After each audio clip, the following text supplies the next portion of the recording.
Ada komentar yang nyinyir, kalau memang leluhur punya kekuatan dan bisa andil, kenapa kita dijajah? Loh, jelas saya jawab, Indonesia bisa dijajah karena apa?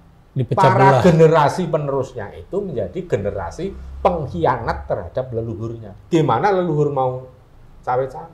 Biarkan saja. Bangsa ini dihajar oleh para penjajah. Orang generasi penerusnya aja melupakan dan mengkhianati leluhurnya kok. Lebih mengagumi leluhur bangsa asing.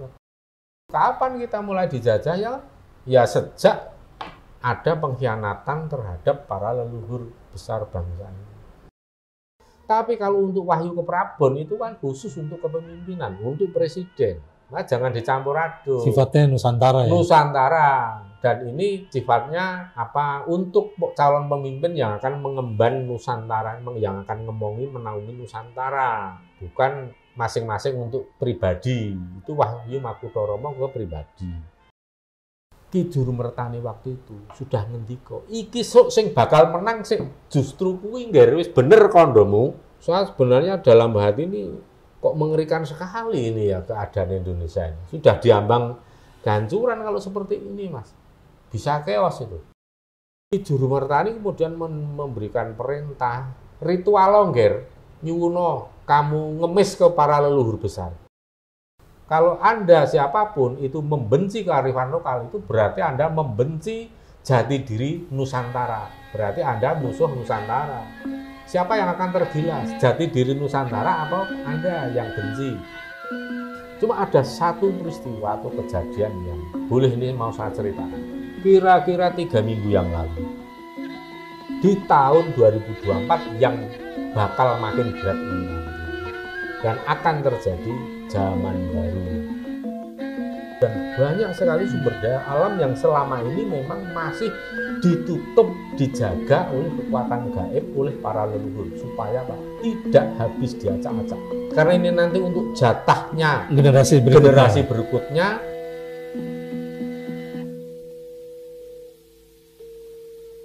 Tanyanya gini, Romo. Kalau dilihat dari kira-kira siapa yang didukung oleh leluhur Nusantara kalau dari paslon 1, 2, 3 ini, kira-kira? Ini sebenarnya sudah saya sampaikan di video terdahulu. Saya membuat satu vlog. Memang sampai hari itu saya ngomong tidak ada satupun paslon yang direstui atau mendapatkan restu dari para leluhur. Tolok ukur direstui itu banyak, Mas, parameternya. Bisa ada leluhur-leluhur yang memang memberikan statement gambaran beliau mendukung. Ada yang lebih legitimate lagi, seseorang itu mendapatkan wahyu ke Prabon. Itu jelas tolok ukur yang paling valid, yang paling kredibel bahwa seseorang direstui, didukung oleh alam semesta, oleh leluhur melalui adanya wahyu ke Prabon. Dan ini kalau untuk presiden itu tidak ada yang wahyu khusus untuk presiden itu namanya Wahyu Makutharomo, wahyu itu tidak ada. Itu wahyu kehidupan. Panjenengan semua yang orang biasa tidak perlu nyapres pun bisa mendapatkan Wahyu Makutharomo. Itu yang asalkan panjenengan bisa mulat laku jantraning bumi bantala dan meliputi 8 unsur alam semesta. Itu ada dalam pusaka Hastabrata. Maka akan mendapatkan Wahyu Makutharomo. Dan itu tidak perlu harus menjadi capres dulu baru mendapat. Tapi kalau untuk Wahyu ke Prabon itu kan khusus untuk kepemimpinan, untuk presiden. Nah, jangan dicampur aduk. Sifatnya Nusantara ya? Nusantara. Dan ini sifatnya apa? Untuk calon pemimpin yang akan mengemban Nusantara, yang akan ngomongi, menaungi Nusantara. Bukan masing-masing untuk pribadi. Itu Wahyu Makutharomo ke pribadi. Nah, memang bisa juga seorang capres itu mendapatkan Wahyu Makutharomo, tetapi bukan karena kapasitasnya akan menjadi presiden, enggak, tapi karena orang itu sudah genep lakune, sudah memenuhi syarat untuk melaksanakan pedoman Hastabrata atau 8 lakune wong Jawa yang harus dipenuhi. Nah, kalau panjenengan belum paham yang namanya Hastabrata, kok mau gayuh itu ya padha wae cah SD ning pengen ijazah sarjana, kan begitu. Nah, sekarang kita tanyakan 1, 2, 3 paslon presidennya ada nggak yang menjalankan? Ya kalau saya pesimis melihatnya. Karena apa? Ya walaupun saya tidak menyaksikan mereka, kehidupan mereka sehari-hari, Tetapi kan jejak spiritual yang mereka lakukan, apa yang mereka lakukan, itu kan kelihatan. Ini bisa dicari jejaknya, jejak secara spiritual itu melakukan apa saja. Itu ya kalau saya kira pesimis sekali. Dan sampai detik ini leluhur-leluhur besar Mataram yang sering berinteraksi dengan saya, ada Ki Ageng Pemanan, Nyi Ageng Nis, Kakung Putri, Ki Juru Mertani, Kanjeng Panembahan Senopati, Kanjeng Sultan Agung, terus dari yang alur Pajang ada Sultan Hadiwijaya, Ki Ageng Kebu Kenongo, Ki Ageng Kebu Panigoro, bahkan yang di Trowulan ada Mahapatih Gajah Mada, Madakaripura. Semua tidak ada yang memberikan statement bahwa beliau-beliau itu mendukung salah satu calon presiden. Karena apa? Ya ini artinya perilaku kehidupan mereka itu masih jauh dari laku Hastobroto. Belum on the track, ya kan? Belum on the track. Nah, kalau orang itu sudah memenuhi syarat ngelakoni Hastobroto, kemudian akan dilihat seberapa tanggung jawab dia untuk menjaga keutuhan NKRI, untuk kemakmuran, untuk integritas bangsa. Disitulah nanti yang namanya Wahyu Keprabon itu muncul.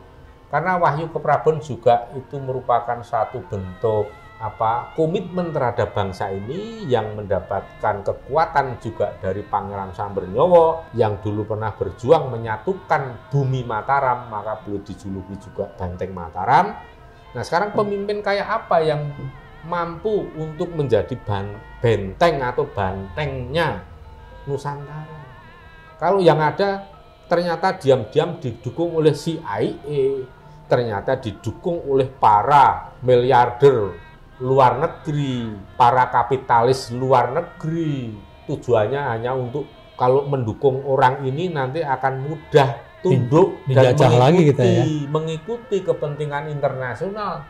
Itu pasti yang didukung. Nah, sekarang yang didukung itu siapa? Ya panjenengan pasti sudah tahu sendiri siapa antrek asing yang sesungguhnya itu.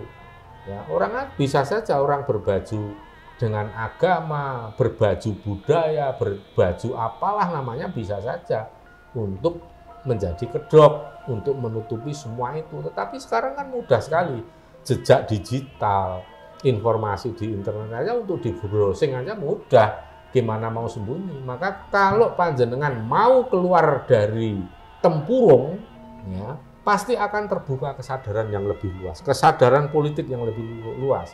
Karena yang ada sekarang ini pendukung calon yang fanatik banget itu menjadi katak dalam tempurung.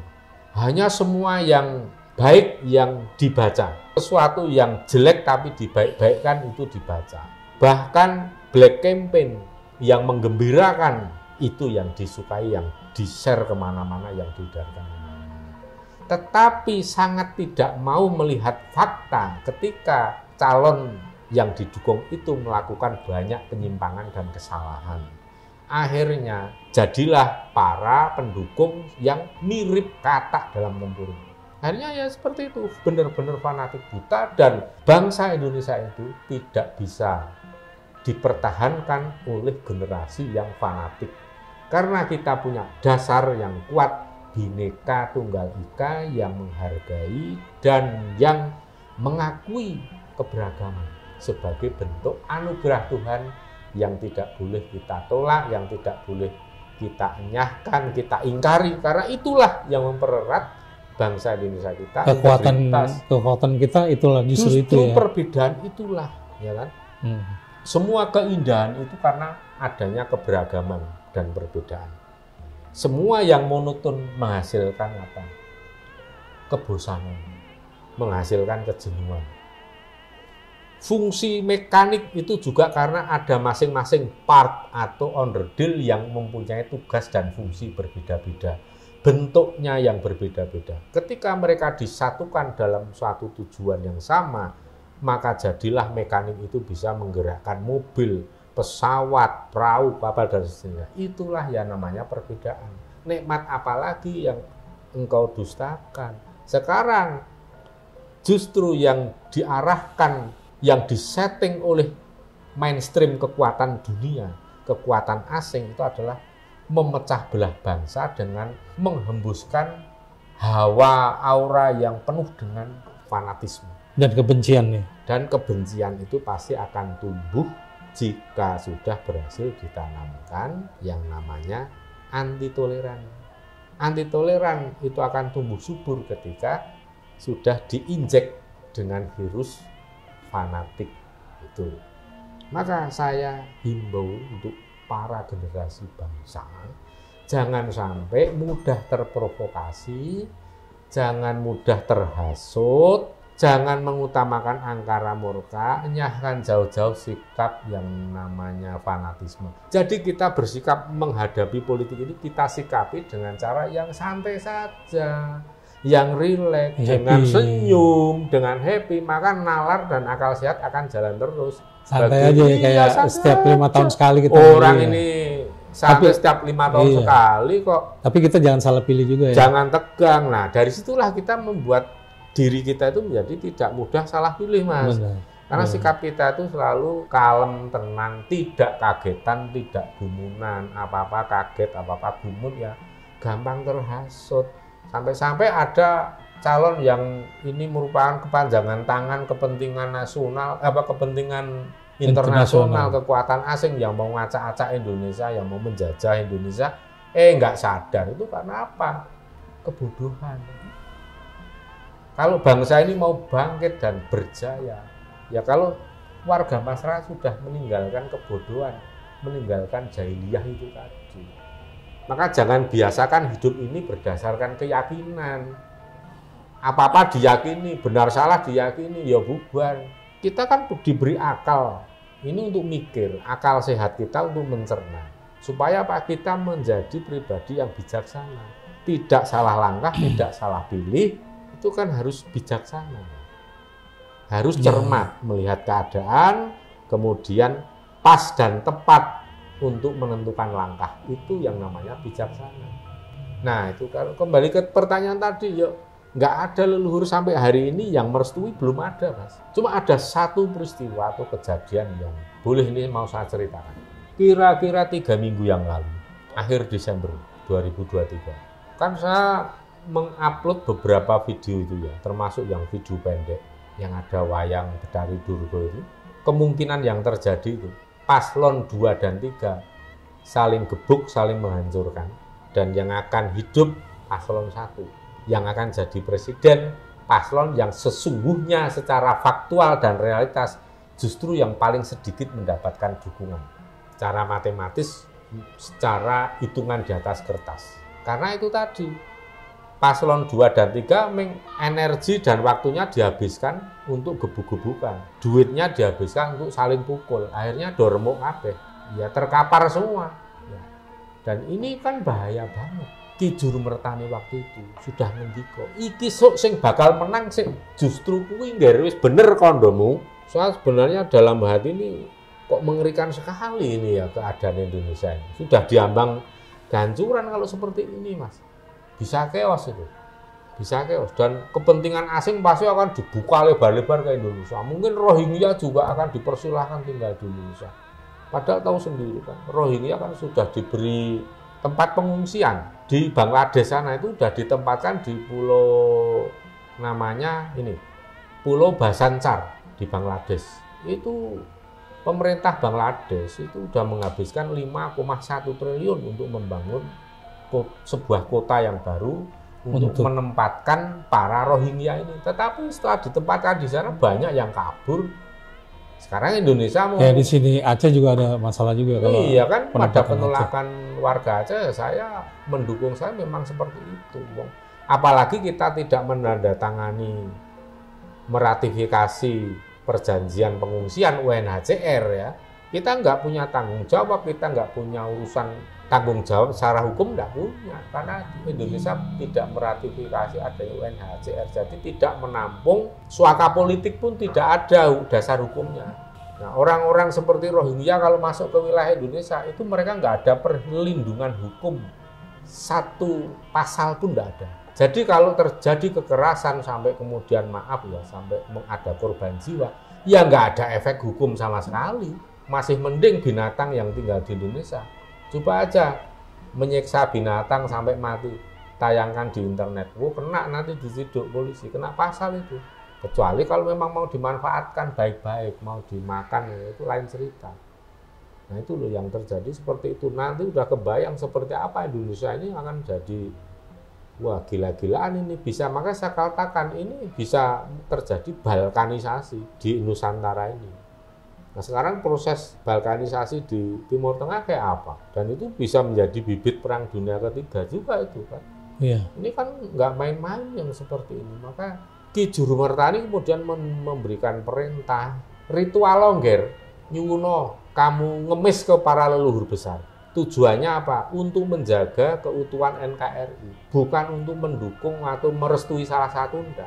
Tapi karena di Indonesia harus ada presidennya, ya sudah, ben wae nanti siapa diantaranya itu yang nemu bejo. Karena kita sebagai warga negara Indonesia yang peduli terhadap keutuhan NKRI, kita suwun ke para leluhur kersa untuk menjaga keutuhan kan yang penting itu. Nah, nanti diantara ini capres ini yang paling memungkinkan atau paling risikonya paling minim bisa menjaga keutuhan NKRI ini siapa ya silahkan. Cuman kemarin waktu di pertarungan Kembang Lampir itu kita mendapatkan suatu sinyal yang luar biasa ketika kita selesai melakukan ritual dan doa nyuwun pangestu juga pada leluhur agar supaya NKRI dijaga keutuhannya, dijaga dari kekuatan asing yang akan mengacak-acak, dan ini nanti resikonya siapa capres atau paslon yang mengusung diam-diam mengusung kepentingan asing yang akan mengacak-acak Indonesia nanti runtuh.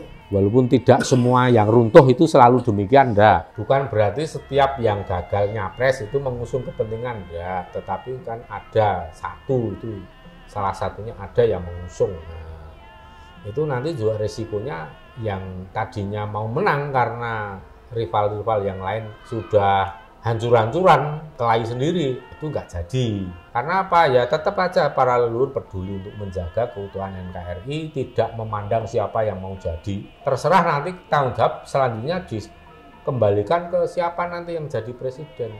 Agak berat ya? Ya berat, karena kalau pemimpin yang tidak diberi restu oleh alam semesta, tidak mendapatkan wahyu keprabon, ya artinya ya nanti resikonya banyak. Kalau pemimpin yang menghadapi resiko juga, rakyat juga akan menghadapi resiko juga. Nah, sedangkan kita ini mau bernaung ke siapa? Kalau bukan presiden nggak bisa melindungi, ya akhirnya kembalikan pada diri kita masing-masing. Siapa yang dedipe sumenge, siapa yang mendekatkan diri kepada leluhurnya sendiri, leluhur agung Nusantara, yaitu dialah yang nanti yang akan selalu selamat dan beruntung di tahun 2024 yang bakal makin berat ini nanti, dan akan terjadi zaman baru, dan tanda-tanda atau clue bakal terjadi zaman baru itu sudah makin nyata kelihatan, termasuk konstelasi politik dunia saat ini. Sekali lagi saya pesan kepada para pemirsa untuk bersantai menghadapi politik, jangan spaneng dan tegang.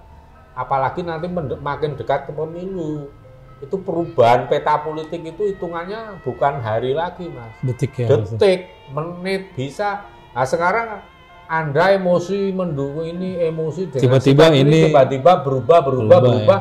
Anda kopior mumet sendiri, kayak ngetut ke setan, demit. Ya.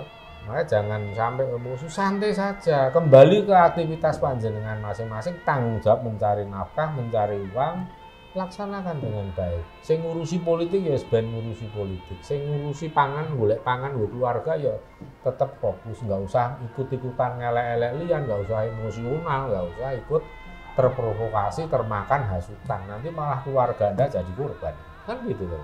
Sebenarnya tanggung jawab kita generasi penerus bangsa juga harus menjaga juga ya keutuhan NKRI ini ya. Cara menjaganya yang paling real, cara menjaga keutuhan itu adalah pilihlah dengan rasional, dengan akal sehat siapa calonnya.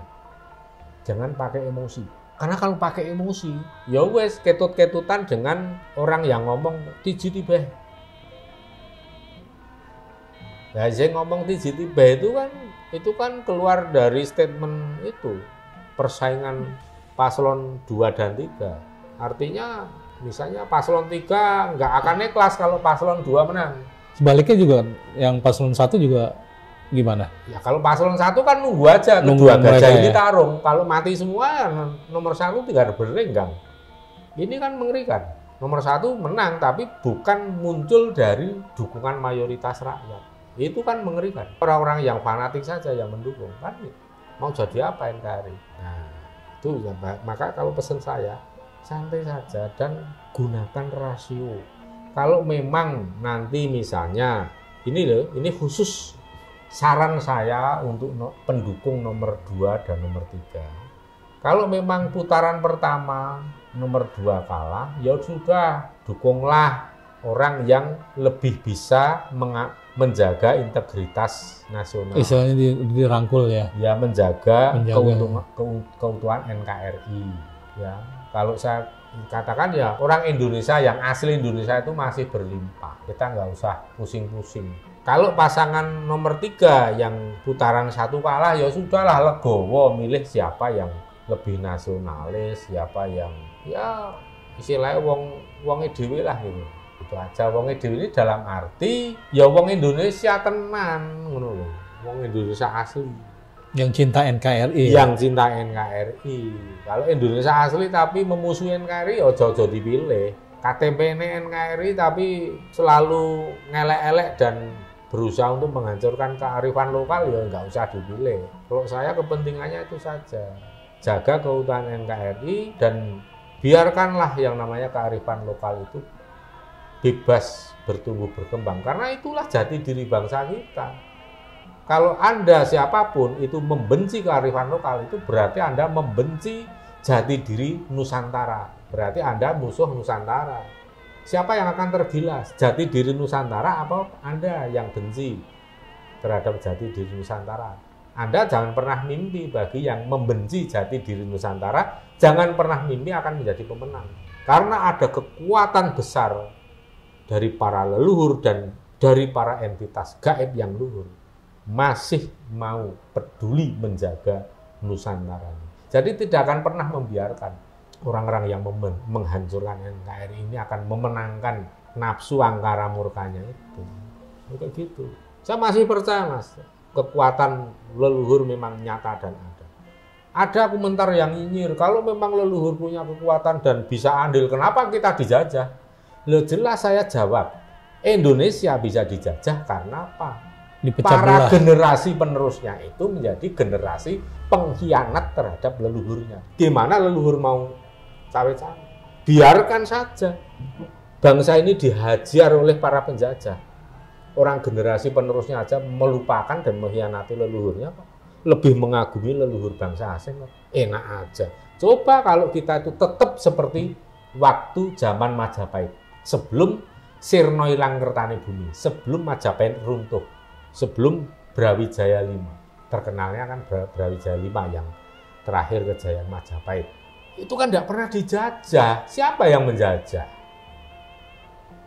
Penjajahan baru ada 1600, baru ada, coba baca sejarah aja. Baru 1599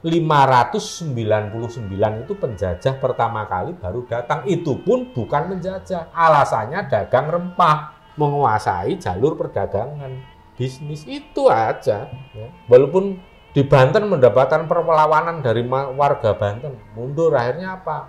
Portugis itu mundur, gabung masuk ke Maluku, ketemu kan di sana sudah ada apa? Spanyol, Inggris, Belanda kan belakangan. Nah, dari situlah mereka persaingan antar para pedagang. Bersatulah mereka itu. Ya. Awalnya kan seperti itu. Kapan kita mulai dijajah ya? Ya sejak ada pengkhianatan terhadap para leluhur besar bangsa. Sejak di Nusantara ini banyak orang yang mengeluh-elukan dan mengunggul-unggulkan, melebih-lebihkan para leluhur bangsa asing. Disitulah mulai terjajah. Dan kan sudah ada dalam Serat Jongkong bahwa nanti ya Nusantara akan mengalami zaman kolobendu, akan mengunduh karma, mengalami penjajahan sekian tahun, mengalami berbagai macam bencana, udan salah mongso, paceklik, bumi hilang penghasilannya. Semua itu sebagai rentetan dari ngunduh karma, ngunduh waing pakarti. Jadi jangan terus kemudian leluhur yang dianggap tidak berperan. Nah, leluhur diam, pancen leluhur sadar memang ini harus dialami bangsa Indonesia untuk merasakan pembalasan karma itu. Kalau Indonesia sudah menghabiskan karmanya itu, barulah nanti Nusantara akan kembali kepada kejayaannya. Nah, sekarang kan belum habis. Generasi masih banyak yang mendem agomo, yang mabuk doa. Ya. Enggak, seperti itu karakter bangsa kita. Selama masih banyak orang yang mendem dan mabuk itu ya tetap Indonesia akan menderita oleh adanya penjajahan dalam bentuk imperialisme. Penjajahan perdagangan melalui perdagangan, melalui sekarang dunia internet. Ya, seperti itu. Jati dirinya malah dihancurin. Apalagi sekarang Indonesia di tahun-tahun sekarang jadi kayak magnet gitu ya, Pak Romo ya. Iya. Magnet dari sumber alamnya sendiri gitu ya. Ya, karena kan ini kan membuktikan, alam semesta itu kan membuktikan bahwa jangan main-main dengan Indonesia. Kok Indonesia mudah ditekan? Kok bertubi-tubi negara-negara maju, negara-negara kuat di dunia ini kok bertubi-tubi terus melakukan tekanan terhadap Indonesia? Ada apa sih? Ya karena Indonesia itu menarik, Indonesia itu punya kekuatan yang dahsyat. Jangan sampai kekuatan dahsyat Nusantara ini nanti bangkit. Ya terus dibelenggu. Rongrong juga. Dirongrong, dibelenggu, dibawa dirongrong, pakai fanatisme, pakai garis keras, pakai paham-paham sesat. Dari atas dibelenggu oleh kekuatan politik dunia. Pecah belah juga negara ya. Ketergantungan dengan dunia. Ini karena apa? Ini seperti macan raksasa tidur ini. Kalau sampai nanti bangun, wah, sumber daya alam Indonesia ini, Indonesia itu untuk menaklukkan dunia nggak usah pakai tentara. Pakai aja sumber daya alam. Itu loh. Kalau negara yang lain mesti pakai ribuan jutaan tentara, pakai alutsista yang canggih. Kita nggak perlu sebenarnya punya sumber daya alam.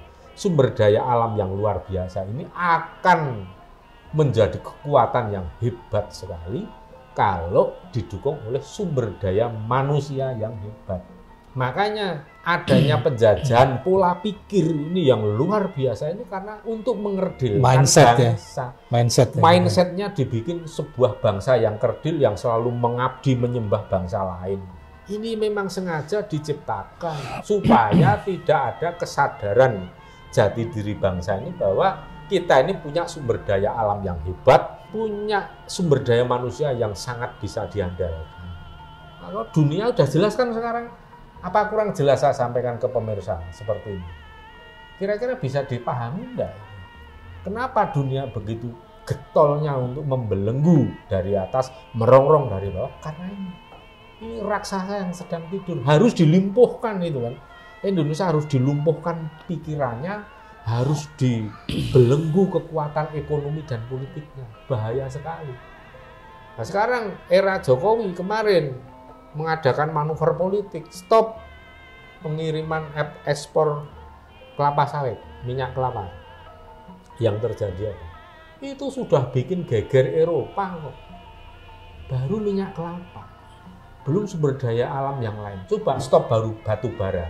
Oh itu negara-negara NATO, termasuk negara yang non NATO pun, ya, non blok pun bisa kelabakan mati kedinginan loh. Itu kan Indonesia panen ekspor batu bara selama ada perang Rusia Ukraina ini.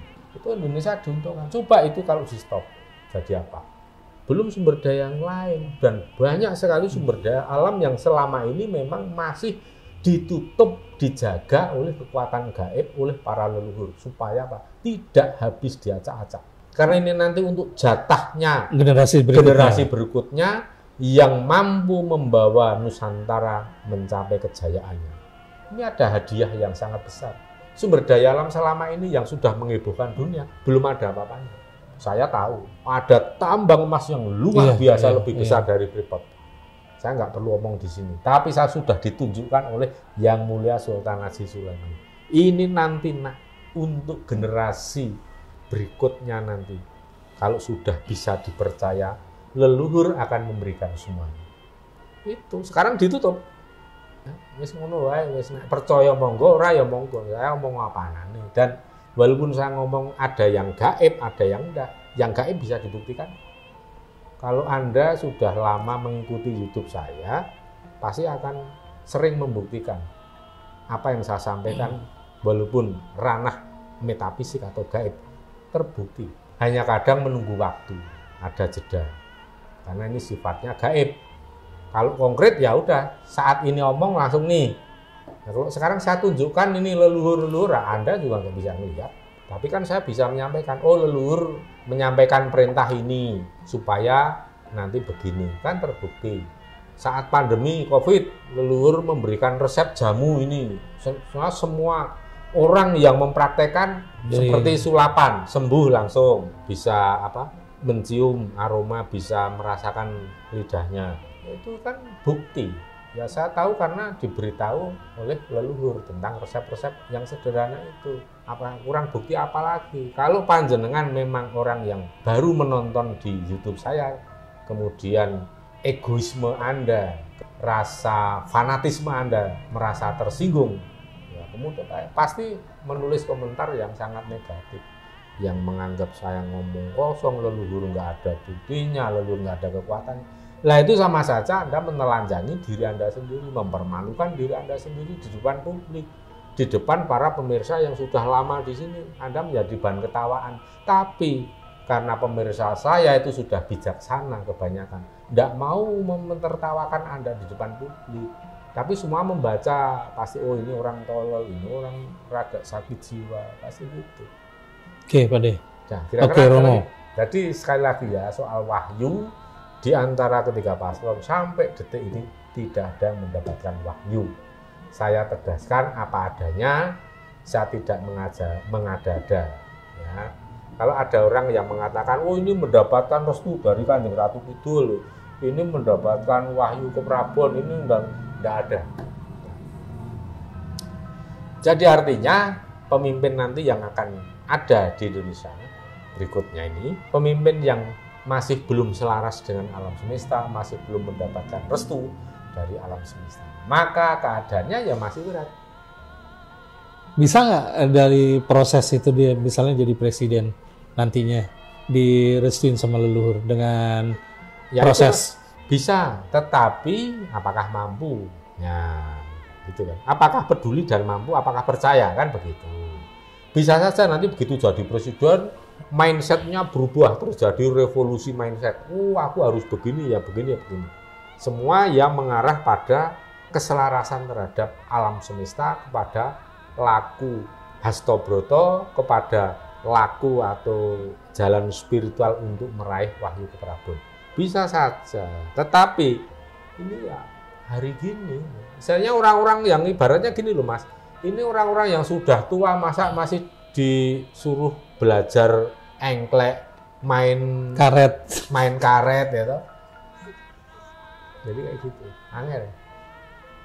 Ya walaupun tidak menutup kemungkinan dan bukan sesuatu yang mustahil. Tetapi kalau saya pribadi pesimis melihatnya.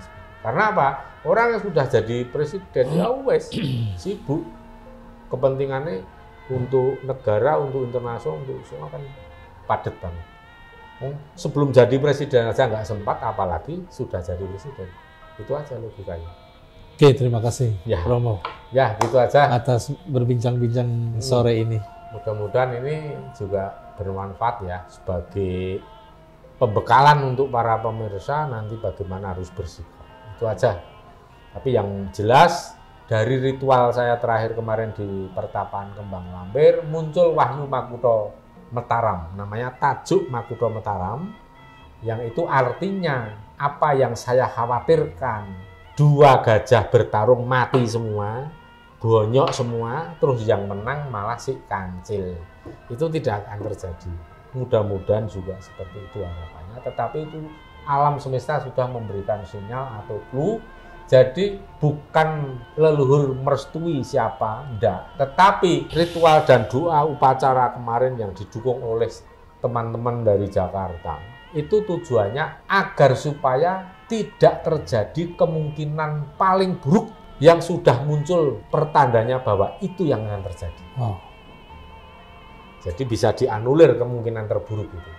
Saya ucapkan juga terima kasih kepada sedulur-sedulur di Jakarta Raya, ya, orang-orang ring 1 di sana, ring 2, ring 3, ring berapapun, teman-teman sedulur di Jogja, di Jawa Timur, dan dimanapun yang sudah mendukung upaya ini. Dan ini bukan kepentingan kita, kelompok kita, kepentingan kita pribadi, tidak. Kita tidak pakai kelompok, tapi ini untuk kepentingan nasional, untuk kepentingan bangsa besar ini, untuk NKRI tercinta. Nih, demikian saja. Ya, terima kasih Romo. Kita sampaikan wilujeng rahayu kang tinemu, bondolan bejo kang teko saking kersaning Gusti, Suradura Jaya ningrat nglebur dening pangastuti, rahayu rahayu sagung titah dumadi.